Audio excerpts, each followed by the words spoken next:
So the question you're asking is how to invest $500 wisely. My name's Gartner with Epic, and we're going to get into that right now.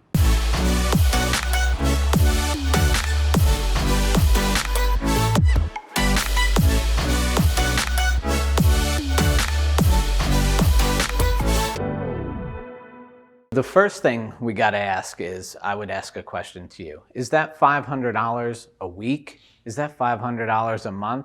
Or is this $500 that you've saved up and you have a lump sum that's burning a hole in your pocket, you want to know what to do with it? If it's a lump sum of money, what I would say is, what are your goals? What are your objectives? What are the things that you're trying to accomplish? Let's not look at a get-rich-quick scheme, but why don't you try to find a mentor that is doing what you already want to do and try to invest with them, invest in yourself, right? And learn the strategies and tactics that they've employed to get to where they want to be. One of the things you want to look at is, when I get back to, is that a week or is that a month, right? Let's start thinking about a strategy for investing that involves paying yourself first. I first read about this strategy in a book called The Richest Man in Babylon. What that talked about is taking 10% of everything you earn and putting it aside, so that you could have that money begin to work for you.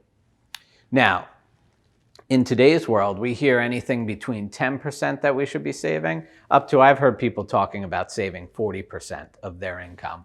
I don't know about you, but I've done the math for myself. I need to be at a lot higher level of income to maintain my standard of living and be able to save 40%. But one of the things that I always think is very important, saving money, this idea of putting 10% away, 20%, 30, 40%, whatever that number is for you, it always comes down to a discipline, right? We know it's very simple. We want to save money, so what we have to do is spend less than we take in.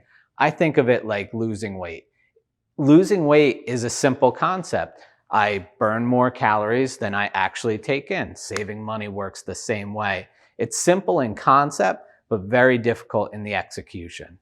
So that fitness metaphor fits, right? And what do many people do? They go out and they hire a coach to help them get to where they want to be.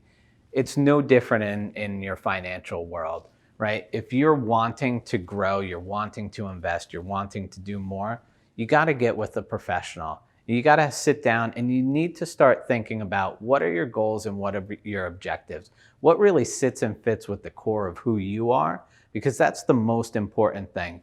Once you understand what your goals and objectives are, you can start to draw out a plan that makes sense and can help you achieve those goals. When you're building out this plan, the frequency and the consistency of what you're doing is so very important. Right? So getting back to, how much on a weekly basis or how much on a monthly basis can I start to put away? And based on that level of savings, if you're working with a professional, they can help you put that in the right places, right?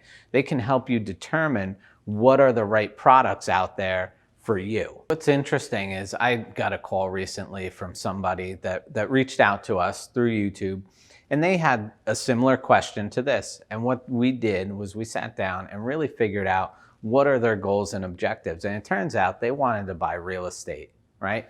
So what we did was we took where they are today and the goal that they have, and we placed them in different products that will help them accelerate and get to where they want to be quicker.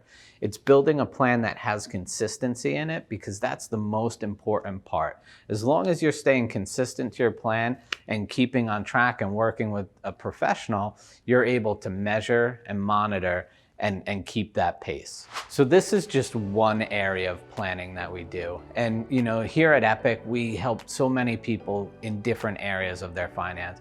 I'd love you to check out this video that we did on the things we wish we could have told you before the economic downturn.